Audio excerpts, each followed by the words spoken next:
Let's make a difference, everyone. It starts with me, it starts with you. All around the Bahama Islands, it's the little things we do.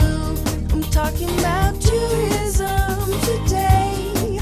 We're making way for our tomorrow. Tourism today, it's our Bahamas tourism today.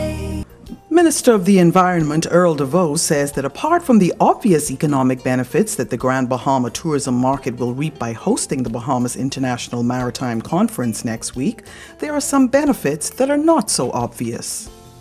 But significantly, the ship care facility, the Harbor Company, and BORCO, which sell different services in Grand Bahama, are able to showcase what they do to the shipping industry.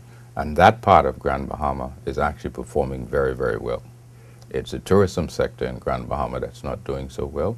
And so that's another reason we'd like to bring the conference to Grand Bahama, because many of the large ships are capable of being repaired in Grand Bahama. Minister DeVoe said that the government has began making preparation for Grand Bahama's new cruise port and has publicized the acquisition of the land it will be using to do it. DeVoe says that there are also advanced discussions with the shipping companies to build the harbor.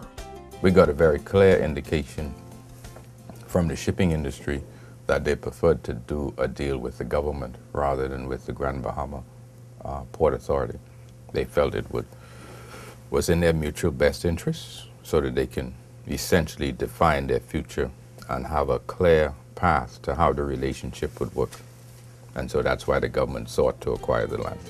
Through the registration of ships, the Bahamas Maritime Authority collects approximately $15 million annually, of which $4 million of that goes to the Treasury.